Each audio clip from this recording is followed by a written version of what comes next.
Yeah. So And we just decided it. So it's like, fresh off the cuff.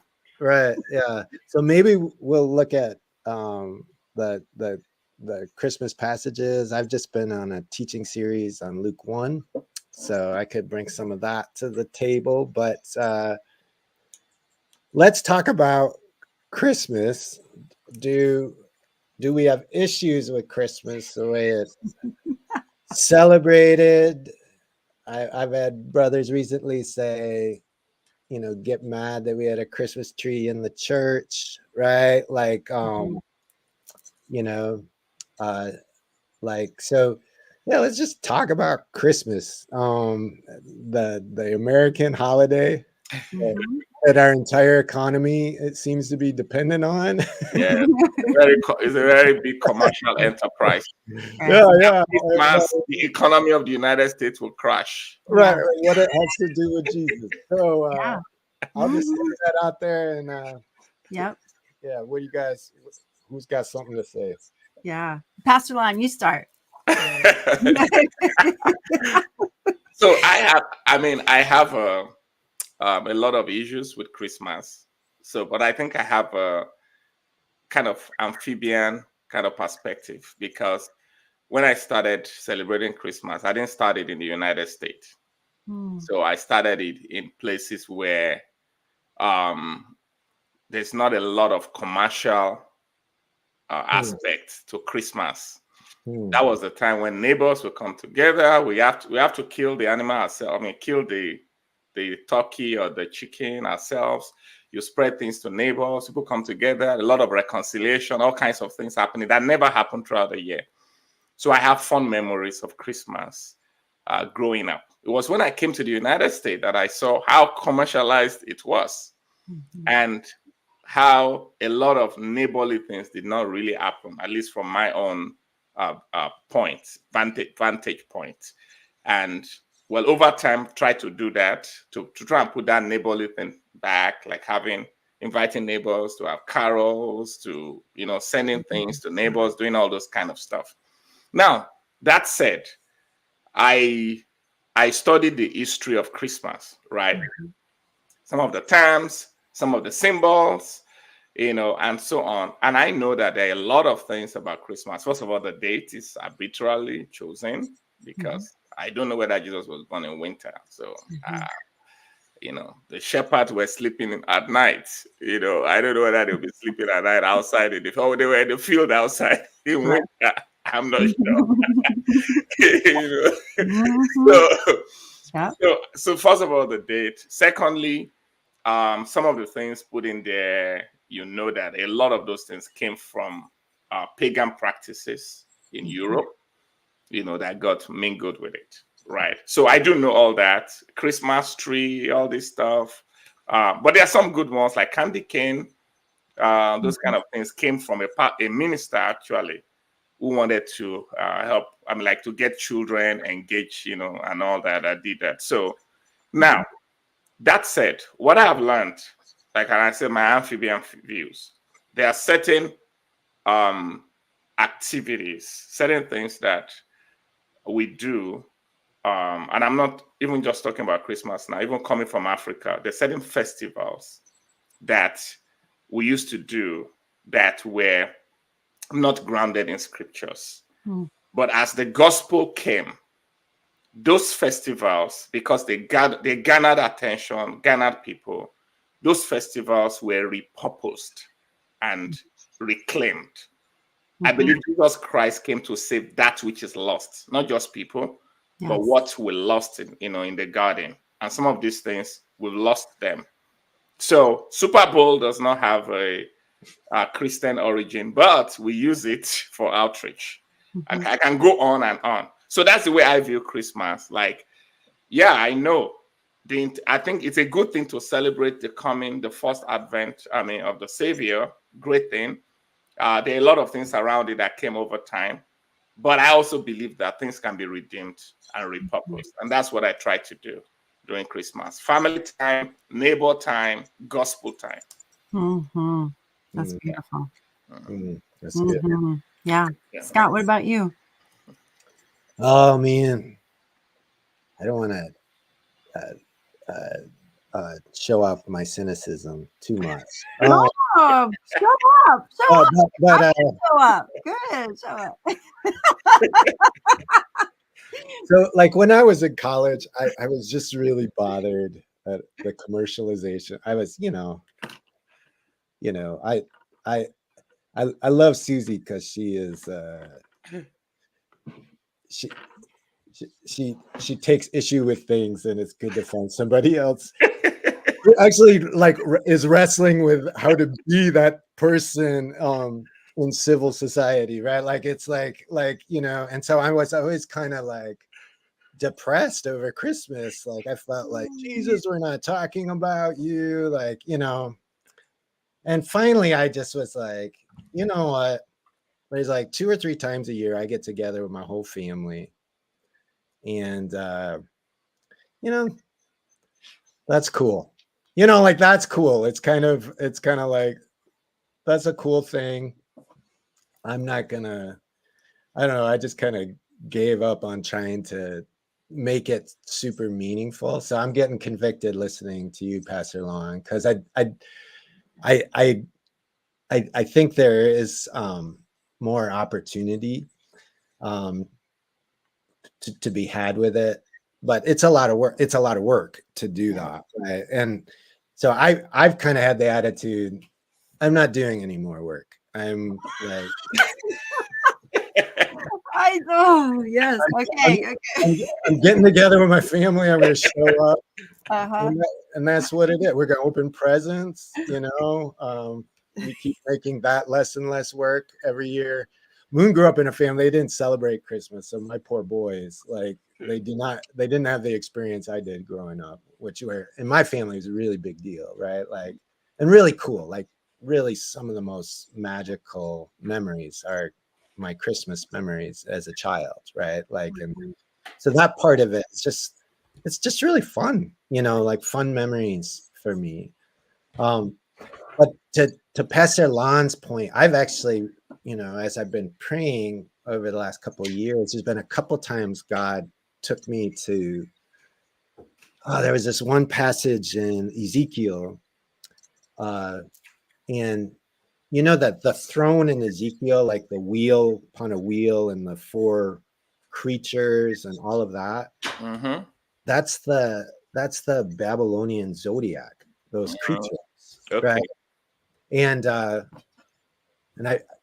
so it's like one day God took me specifically to that passage, and I'm like staring at it, like, what are you trying to say to me? It was like, the beasts with I think it's an eagle and an ox and a man and all this kind of stuff. And so I did some research and found out those were the four characters in the Babylonian zodiac, right? And so that would have been known by Ezekiel, right? And everybody in his audience, and you have God, like they're the throne of God, right? So like, what is God saying?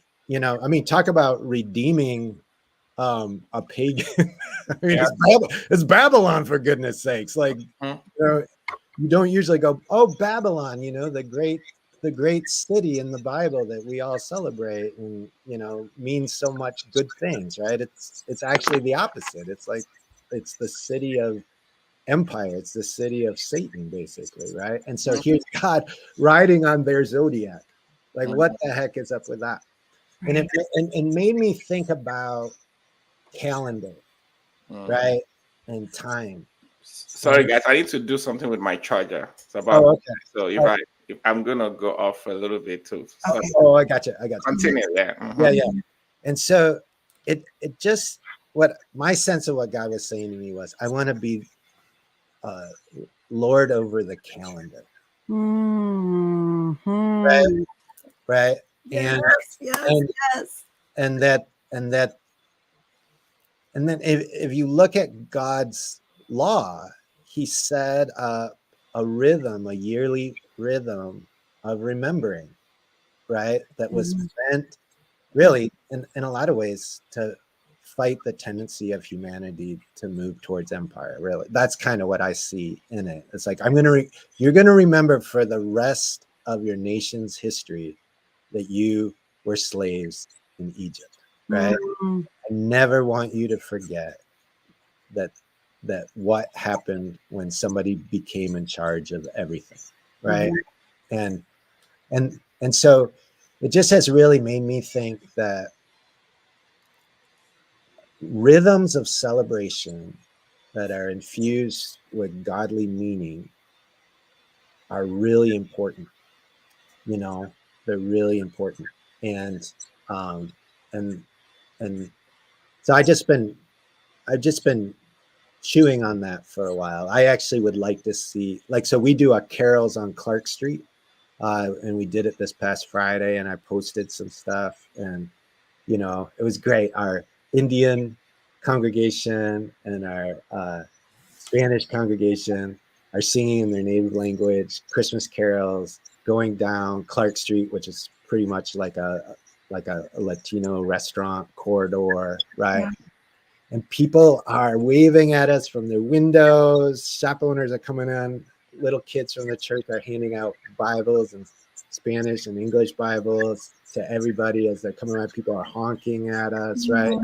And I just thought, wow, this is like that calendar idea, right? And I just say I do think it's important that we have these rhythms. Like, I think we get rid of them to our peril, but you know, at the same time, I think there's a spiritual war over these rhythms, right? I think the enemy would want to be the master of the rhythm, and I think that God actually wants to be the Lord of our calendar. So if we let go, I mean, just to follow up what you're saying, because I was listening. So Christians, we have a tendency of letting go of things, and when we let go of things, what happens? There's nature abhors a vacuum. It's a law in physics.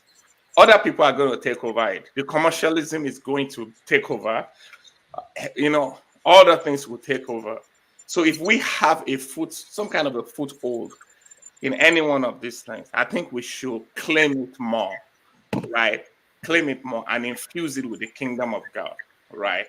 And just like Scott was saying, the Bible, just Old Testament, all the various festivals that God told them they had to do, festival, feast, Pentecost, Passover, I mean, all kinds, right, that they had to keep doing because he wanted them to remember things, right? How many of it do we have now in the United States, right? That helps us to remember things. We have Mother's Day, Father's Day, and all that. All those things are not Christian, right? But we still do them because they have some values infused in them. So that's the way I view Christmas. Yeah. Yeah. So my mom's Puerto Rican. And so January 6th, which is considered Three Kings Day, that's what she grew up celebrating. Three Kings Day, the day, or not the, you know, I don't know if it's the exact day, but January 6th was the day that Puerto Ricans would celebrate the three kings coming and presenting gifts to Jesus, right?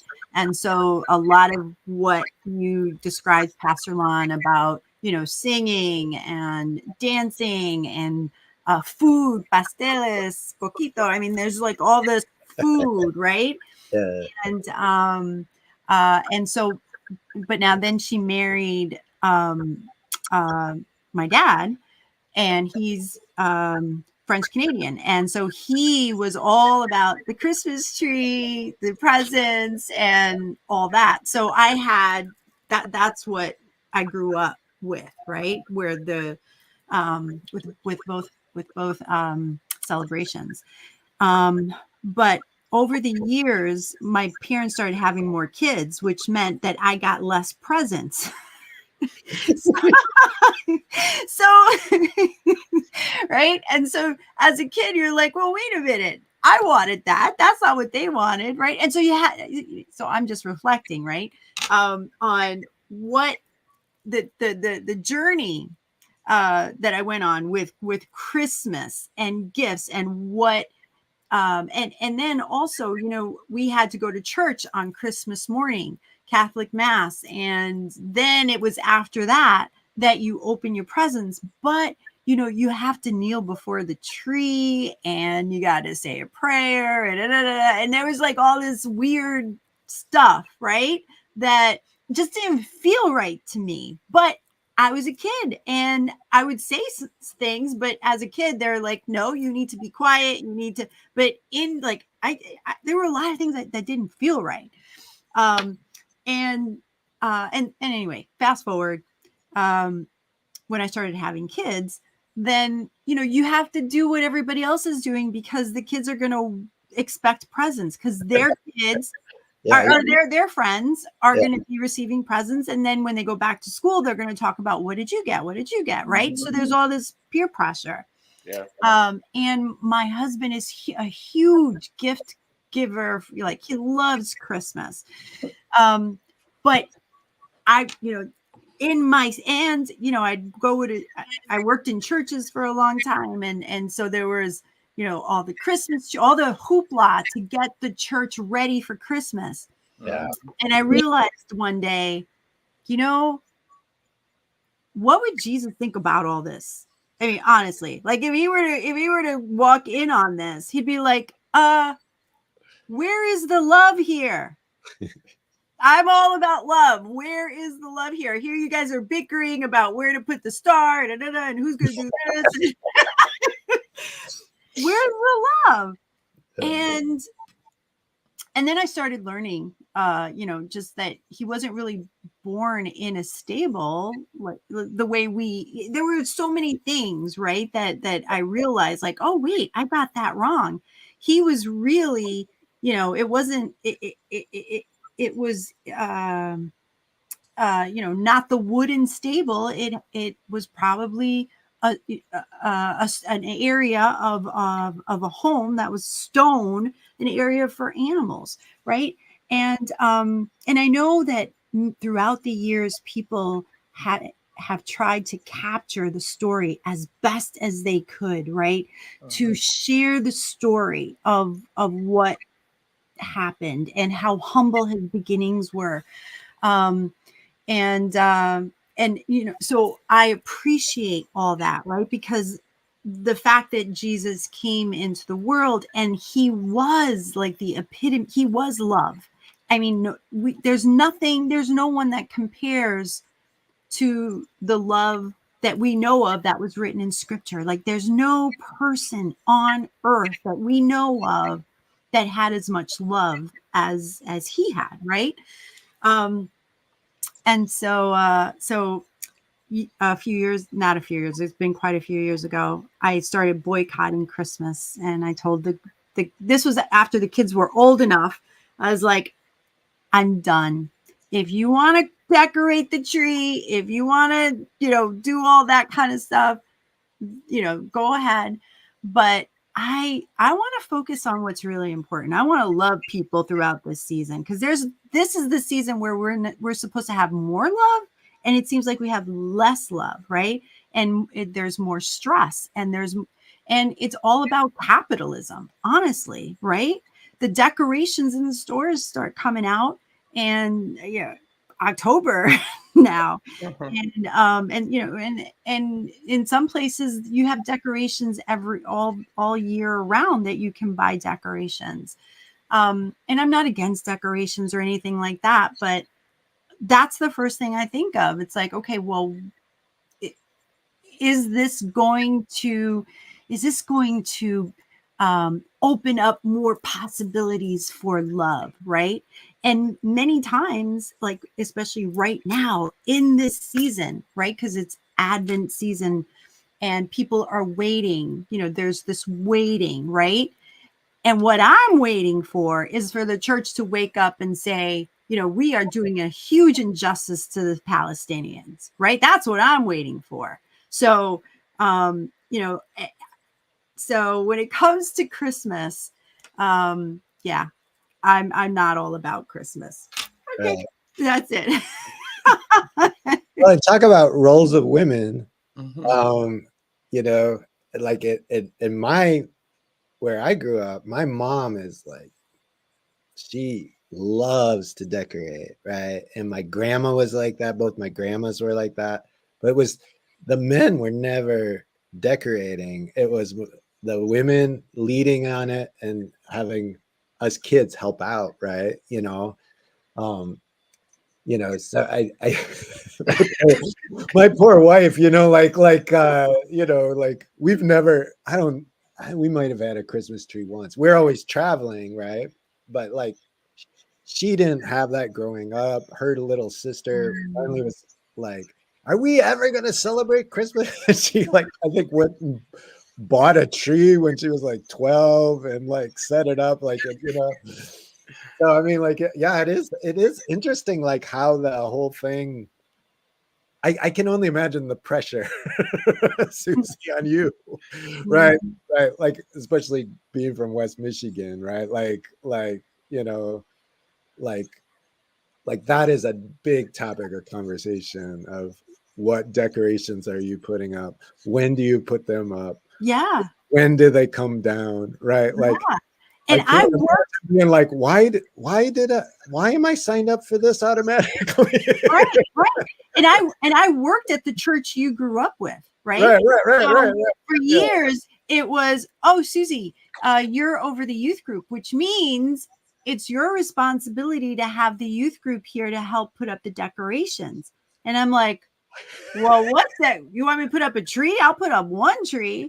But there was like so many trees everywhere. And I'm thinking, no.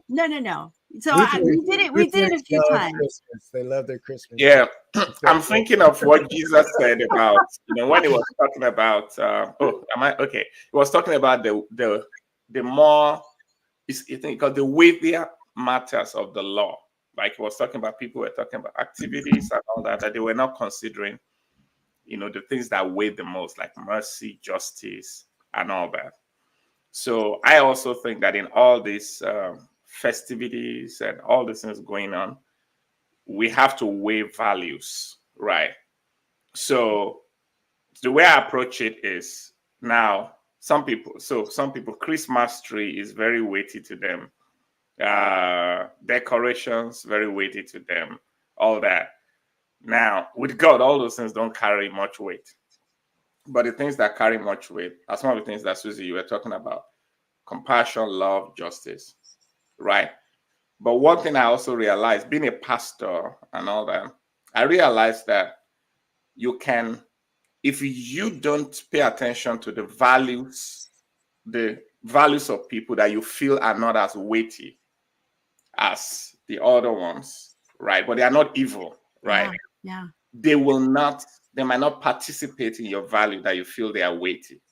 Mm-hmm. So I try to do it. So like last week, give you an example. We had an event at City Lights called Christmas of Lights. We've been doing it for years. So, we're called City Lights. So a Christmas of Lights. Now, last week event was one of the best. First of all, people from the community got quotes. Lots of people. Police, migrants, people were saved in the service.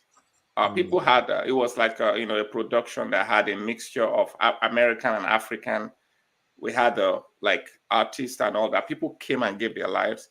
People decided to commit to the community of faith, to join the church.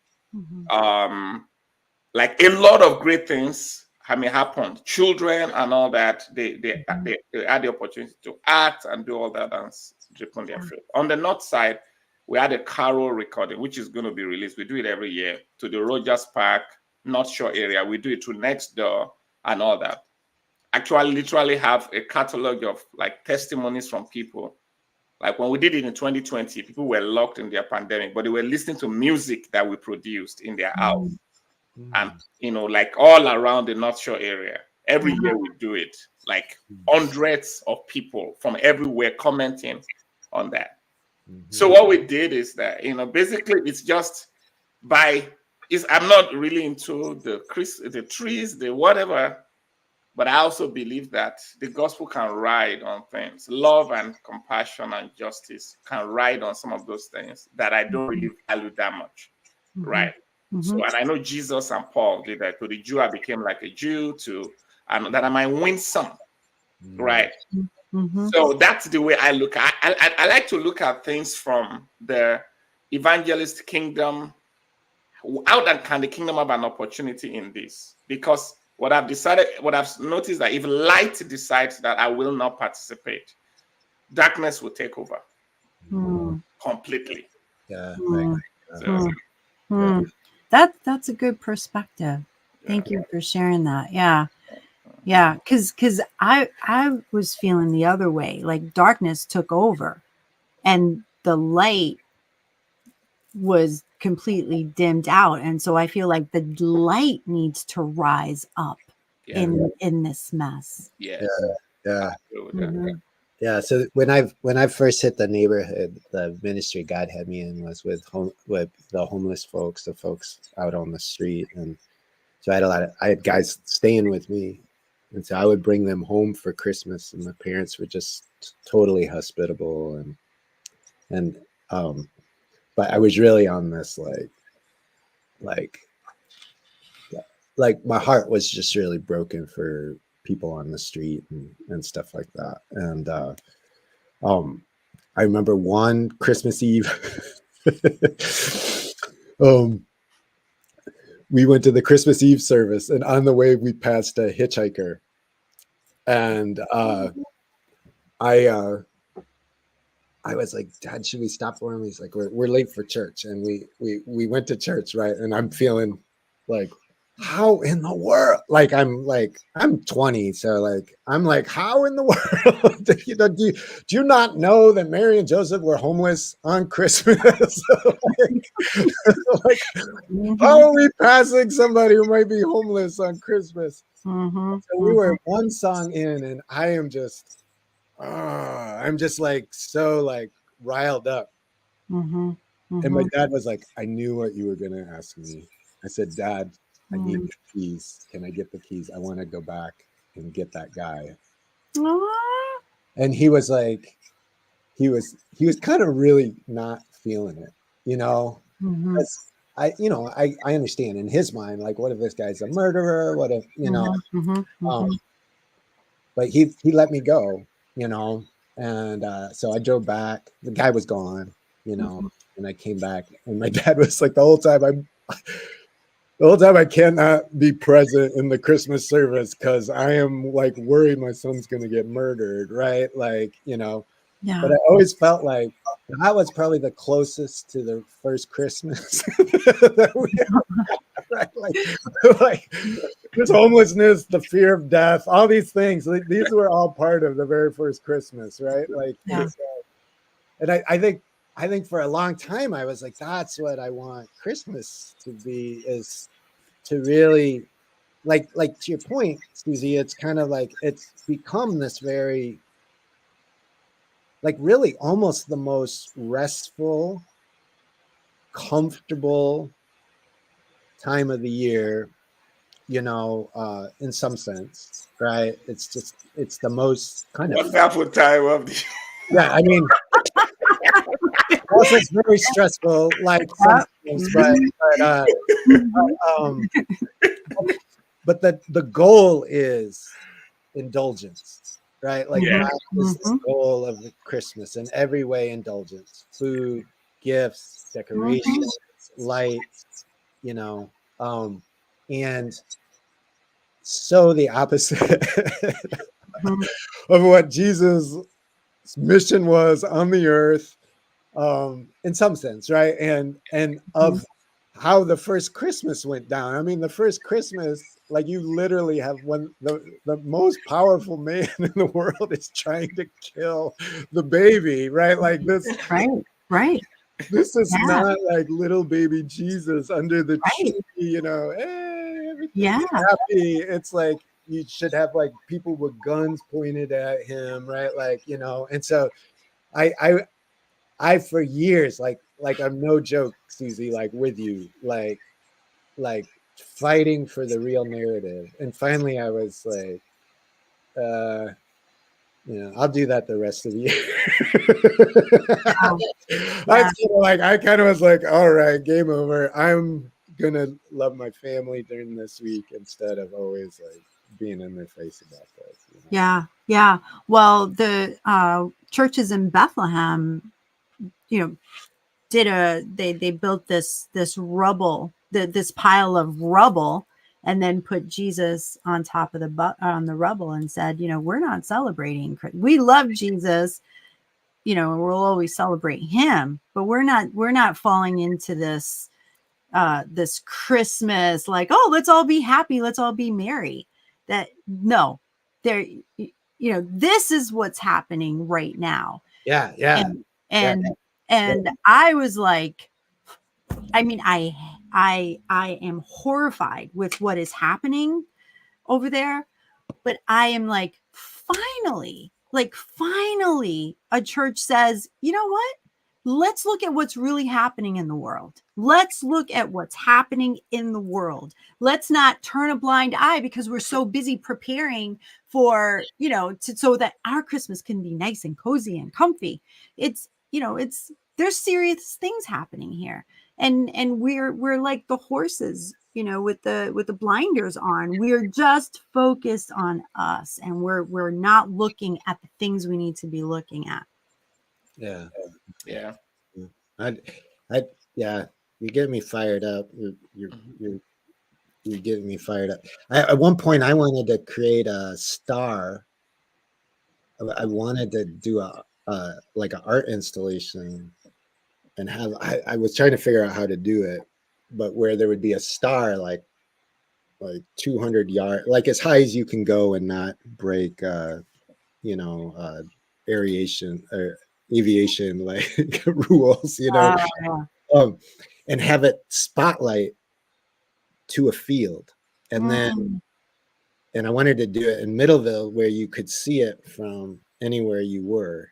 You'd be able to look up and see the spotlight, and then have some sort of art installation underneath that spotlight that communicated more of the first Christmas in God's heart, you know, for, you know, those that are homeless, those that are poor, those that So are, there's a thought coming to my mind. You know, I always, I really seriously, one of my values is balance. Like, I just believe in balance. Now, balance is not a mixture of good and evil. No, that's not what I'm talking about. You know, I'm just, you know, I talk about balance of truth, right? Because we have truth that sometimes not that they contradict one another, but they complement. Give you an example. Jesus Christ was sitting in the house of, was it Simon the leper? I don't even remember. Somewhere there. And then a woman came and poured out what they call perfume worth a year's wage of someone on Jesus. And somebody says, you know what? Why is this waste? This could have been used for the poor. Jesus made a statement there that was a statement of balance. He said, the poor you always have with you, but me you will not always have, right? And I made a statement. He said, I've been here and none of you did anything, but this woman came, anointed me for my burial, anointed my body. Now, there was a time I was reading that, and then I realized, I mean, it was a really transformational thing to me, which changed the way I looked at the church. When I say the church, I'm talking about us. I saw that the body of Jesus now is the church. And I realized that many times we rightfully, right, we believe in helping the poor. We're focused on that. But sometimes we get to a point out of balance that we don't realize that the body of Christ that we're trying to walk with also needs to be ministered to. They need to be anointed. They need to be, and sometimes it can be costly. And what ends up happening is that you end up going out and helping the poor, and you are alone throughout the year and all that. Yeah. With that, I began as a pastor to focus more on things like that are not necessarily very important to me in that sense. People's birthdays, people's weddings, wedding anniversaries, marriages, children being born, celebrations that I would rather not be involved in, right? And I've discovered that in making that a value and just doing it with kingdom purpose, I found it easier Mm. to mobilize people towards the things that I really care about, which has to do with the poor and with all that. So I just wanted to throw that in there that this balance thing is important. The way imbalance work is that it's not like we are wrong. It's just that we have something important to God on our mind, right? But the fact is that there are many things important to God, right? But some of they are in different levels, and we have to make sure that we do it. So that's another view of mine. Yeah. Because even family, your family, and the things you do in ministry, if you're always doing all that and you don't have a time where they all calm down and do some things that their mates at school are going to ask them, like you were saying, you can lose your family, as a result of that. So that's something I would throw in there, about That's it. good. That's good. Well, I will. oh, I'm sorry. Go ahead, Susan. No, you go ahead. It's okay. Well, I was just thinking about, I think that's also kind of where I landed too, like wrestling through all of this. Was it like God made sure, like, it's a Passover celebration, right? Like in a lot of ways, right? There is a, when you're doing it later, right? You're remembering the bitterness and the hardness of when we left Egypt, but the actual event itself is very much celebration and fun, right? Family and everything, yeah. And like God set up a lot of parties basically in his calendar. I mean, if you like literally followed the Jewish calendar, you would have a lot of days off, like a lot, right? And so I think, to your point, Pastor Lon, I started to feel that same thing. It was like, God is also a God of rest, right? And it's also like, what am I trying to rescue the poor into, right? Right, like in one sense, like if I'm throwing people a life raft or I need to be standing on good ground, right? Like, and this happens to us in urban ministry all the time. We live in such a place of crisis, constant crisis, that we finally said, you know what? Our kids are hurting.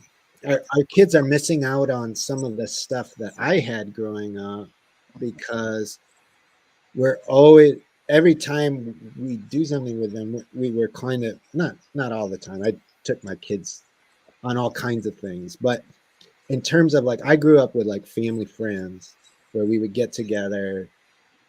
My friends would sleep over, my parents would stay up late playing cards, and we'd have these weekends, right? And so my kids, I grew up with, like, they weren't my real aunts and uncles, but they're still at everything. Like, when my dad died, they were all there. When we celebrate birthdays, they're there. We've done life with these people my whole life. They are like aunts and uncles to me, and we started thinking we need to provide that for our kids. So we started taking every other month and coming together just for our four families that are doing the ministry and our kids. Yeah. Right. And it was like, it was kind of like, no, nobody else is coming to this because we need to have the intentionality of being with just our family. Right. And so I do agree with you. Like, yes, as someone who's like frontline, like, out on the block, like, responding to murders, all this kind of stuff. Yeah. That always feels weightier than Yeah. this thing over, just getting the time to laugh and just do with your family and do all that. It's like that is always there. Yeah. Like it feels weightier to you that I got to do this. But the fact is that the other one is also has weight. Right. So you have to balance. It's the counter to it, because it's like ultimately like God intention for humanity is not to live in constant crisis and No, crisis was like, not planned. The kingdom was not designed for crisis. yeah, The yeah, kingdom was designed for family, for love, for joy. The kingdom of God is not meat and drink, but in righteousness, peace, and joy in the Holy Ghost. So sometimes we forget that we are living in a world now that is not the norm, right? And we are trying to correct the norm. But when we get to kingdom, the wolf and the whatever will fit together, the child and the it was all about celebration. The kingdom was about celebration, and yeah, heaven is like that. So to say we're bringing heaven to earth and we're always just on the front line of battle, I think is a wrong way. And people have lost a lot of things, families and all that as a result of that. If you're always in battle mode, we need retreat mode. You know, I was looking at Acts 20:16. Paul had been going about doing missionary work, and then he decided to leave. He said in 2016, he said he decided to sail past Ephesus because he didn't want to spend any more time in Asia. He was trying to get back to Jerusalem to be at the feast of Pentecost. mm, So in other words, he left all the missionary stuff, left mm, everything. I'm going home. yeah, You yeah, know, I'm going to be at Pentecost. So we yeah, need some kind of home coming. And that's, I mean, for me, my son just came back from college, yes, 2 days ago.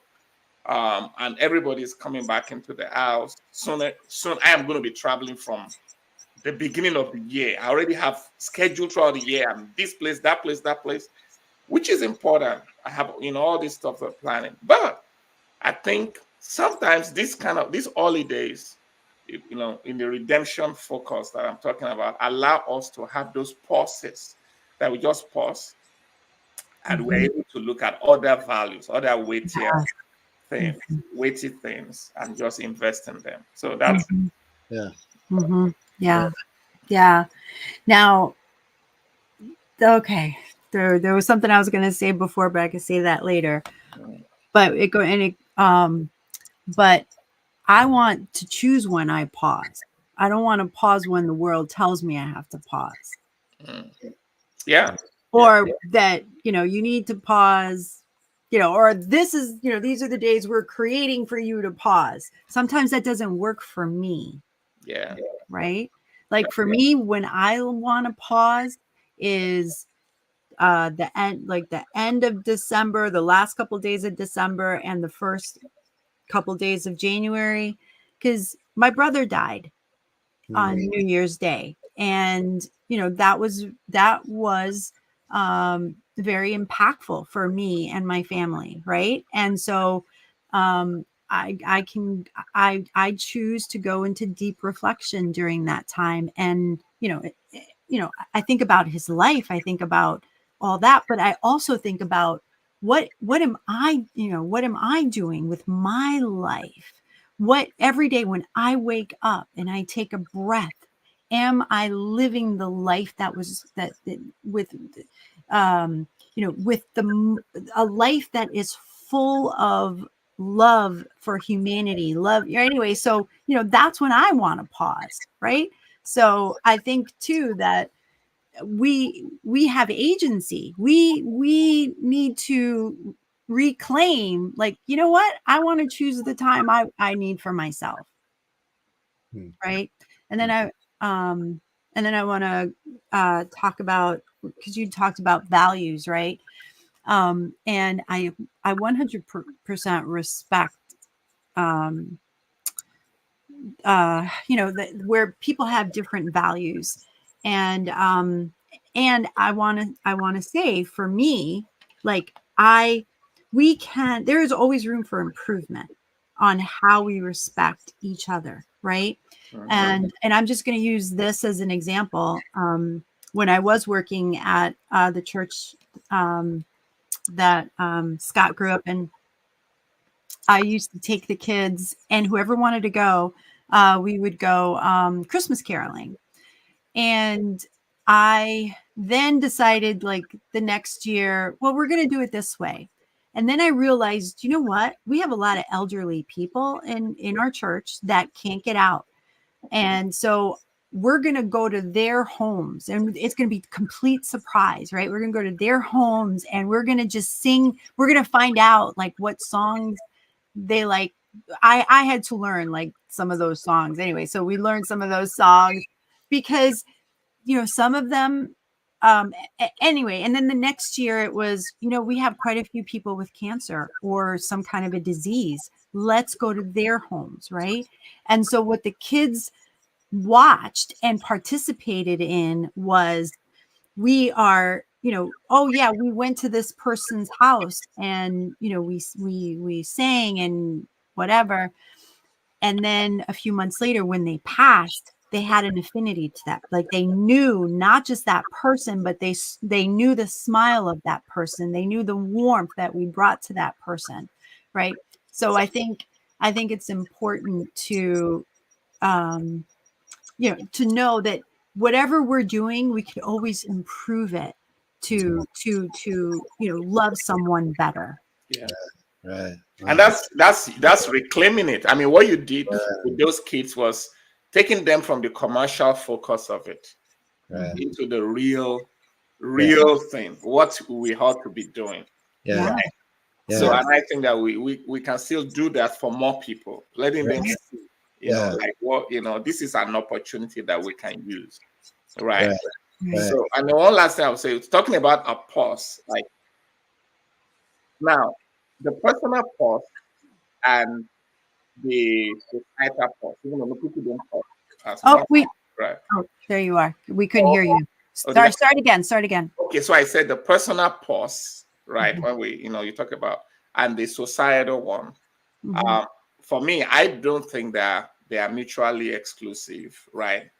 Meaning that there can be some interact. I have the right to choose. I could choose that I'm not doing Christmas, right? All things are lawful for me, but not all things are expedient. I will not be brought under the power of anything. So I could choose to do all that. I could choose to say, okay, we're not doing Mother's Day or we're not doing Thanksgiving the way I can choose it, right? And I do choose some things, personal pause, but there are some things, even when planning programs of church, that you have to look at the holidays in the society because you are dealing with a collective. For example, children are only home from school for the holidays. Yes, that's true. The moment the holidays are over, everybody's all over the place again. It's like our lives is like a treadmill. I'm not even like on the spring break again and all that.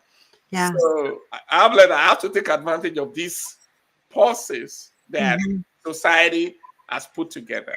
Right. And use it for my own purpose. Right. So that's what I wanted to say to that. Yeah. All right. I agree. I found a way into Luke 1 at the end here. Just we have time. Okay. Let me just no, I mean, I'm just gonna summarize like okay. On Sunday. So it's really interesting as you look through Luke 1. There's a chiasm. So you have Gabriel comes to Zechariah, tells him about John the Baptist. Zechariah basically wants him to prove that it'll happen. He says, all right, you're gonna have to be quiet, right? He goes to Mary. Mary says, how is this going to be? She's full of faith, pure heart, right? God births in it. Then Mary, by faith, goes to see Elizabeth because the angel said, your aunt's pregnant. And so she just probably walks there, which is crazy. And when she meets Elizabeth is like, she's actually the middle of the chiasm. Right, because then it'll go Mary and end with Zechariah, right? Yeah. And what she says is basically, I'm so blessed that I get to meet the mother of my Lord, right? And what I love about that story of Luke 1 is Zechariah and Elizabeth very much represent basically Abraham and the promise of the old. Plus, he's a priest, and he is the teacher, right? The priests were the teachers of the law. And he goes into the temple to burn incense, right? So he fully represents in so many ways the old, and his son is going to be the prophet, right? So the law and the prophets, it's all there, like in Zechariah and Elizabeth, right? But Mary, she represents the new thing God is doing. And what I realized, I started my sermon with Cain and Abel, right? Abel develops this sacrifice that's this innovation on how Cain did it. And it's like a new thing that God is doing. And Cain murders him for it. And so, like, whenever God is doing a new thing, the enemy rises up to murder it, right? That's kind of deep. Yeah. But so I'm also thinking about how the narrative plays out. Zechariah is told to be quiet, and he can't do anything about it. So here's the guy who his job is to do the talking. Right. And God sits him down and shuts him up. And who do you think's in the house when Mary shows up and sings the Magnificat? Elizabeth prophesies over her. I think Zechariah's in the room and he can't say anything. He has to listen to the new thing, right? He has to listen to the new thing God is doing. Right? And if you look at Mary's song versus Zechariah's song, Mary's song is the proud, the rich. It's very general and it's more inclusive. Yes. Zechariah's song is more Israel, our enemies, right? But at the end of Zechariah's song, he goes back to Isaiah 42, which is about being a light to the Gentiles. And it's almost like he has heard the new thing from the next generation, but then went back to the old and found that the promise was always there. And so when the enemy is going to kill a new thing, the protection has to be the old and the new coming together. Right? To bless the new thing, which is what Elizabeth does, right? And it's exactly what God tells Zechariah his son is going to do. He's going to turn the hearts of the father to the children, and the disobedient, which I think stands for the Gentiles, to the right. And so I think I think it's really important. I think you see it in the interaction of Noah and his two sons that cover his shame instead of expose it. Right? There's some things the old doesn't get, right? There's some things the old does not see. There's some things in the traditions that aren't embracing what the new thing God is doing, right? But to our own peril, we reject the old, right? When God is doing something, He brings them both together, right? He helps the old see how the new is actually the fulfillment of the old. And so when I think about Christmas, I think we have these traditions that are old, like to us, right? And we have to sort of bring them the tradition and the deep meaning. Really, the way God usually does is He brings it together. He doesn't like reject the old very often. He helps the old remember the good that was in it and bring it into the new, right? And that's so much of a theme in Luke, like through the whole thing. It's like it just keeps going on and on, even to the point where Jesus is like, we need a new wineskin because it's about to get bigger, but I wonder if that applies to kind of Christmas too. It's like, what is good from the old that we want to hang on to? And then what is the new thing that we need to infuse into it so that the real power of it is very present, And I think I kind of gave up. I was like, well, the old's always going to win, you know. But like, I think I'm pressed a little bit, like to push it, to make it more meaningful, you know, to take the kids out caroling like you did, Susie, you know, to take advantage of the sweep of it and the rhythm of it. I mean, it's Christmas is one of the few days on the planet where almost nobody does anything. You know, it's like what are we gonna do with that day, right? And where you are like allowed to gather with your family, you know, and not have to go to work and not have to do other things. That's beautiful. Very insightful. I've never seen that passage that way before. So Yeah. I'm gonna use that in a sermon or in a book. Yeah. Well, and it goes to it connects with what you were saying, Pastor Lon, about a pause, right? Like when we were talking about pauses, there was a pause, a serious pause that Zechariah entered into.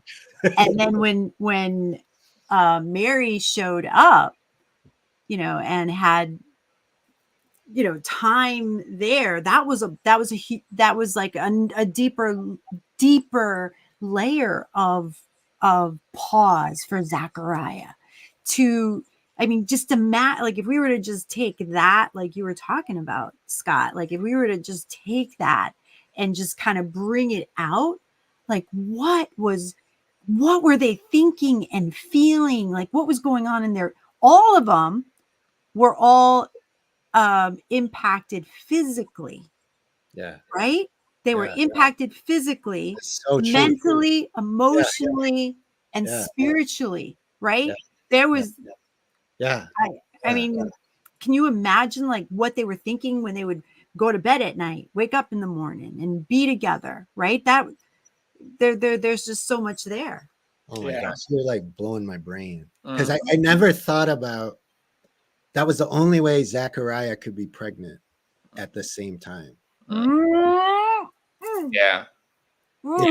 Right. Like he had a representation of what it was to be pregnant as a man, right? Like something a man can experience. And there's I mean, this might be worth going into the next time we come together.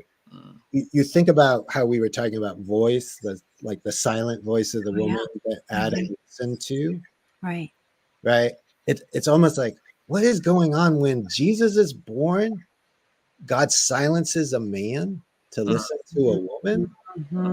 Like what is God? And two women at that. Right. What is?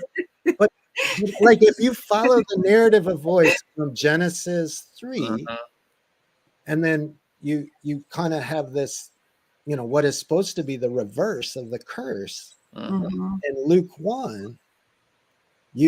Whereas before you had it was like before a man listened to the voice of his wife, and it was like a bad thing because it wasn't the voice of God.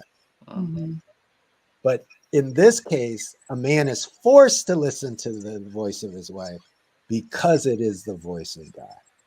Right. And it's creating new birth. So I'm not sure I've like got into the fullness of that, but it strikes me really hard. Like this is definitely going on. And what's amazing as I was doing research, Luke, 40% of the people named in Luke are women.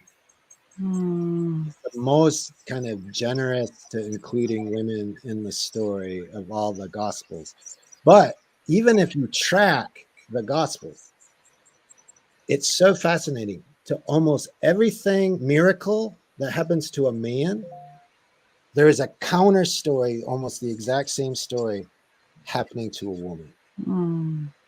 It's like men and women in the gospel are given this equal weight and balance, you know, and that blows me away, especially in the context of Genesis 3 versus Luke 1 and the voices of women and the narratives. So maybe something to like chew on and think about, like. Well, yeah. And that's so good. That's so good. You know, and I think about Jesus and John growing up, you know, so like as kids being together, you know, and having the mothers that they had, right? And, you know, and I don't know how long, you know, Elizabeth and Zechariah, you know, lived, but, you know, to have even Zechariah speak into their lives. Yeah. Right? And for them to be as powerful as, I mean, we know Jesus was, you know, the Son of God and all that, but, you know, to be that, to have those three people speaking into them because they were all three affected. Yeah. It's powerful. Yeah, the three were pregnant with the both of them, like really in one sense. Yeah. Wow. Yeah. Yeah. Oh, So, Merry Yeah, that was good. Yeah. good. Yes. So, Merry Christmas to you guys.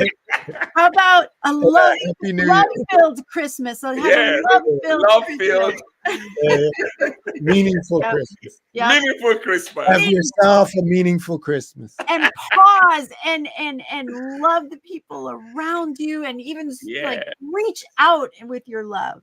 Yeah. Yes. Amen. Yeah, and we're not meeting next week, so So yeah. it'll be 2 weeks before we're back live. So Yeah. probably the second week in January we'll come back and jump Yeah. back in. Yeah. So blessings and love to all. Yes. All right. All Bye-bye. right. Bye.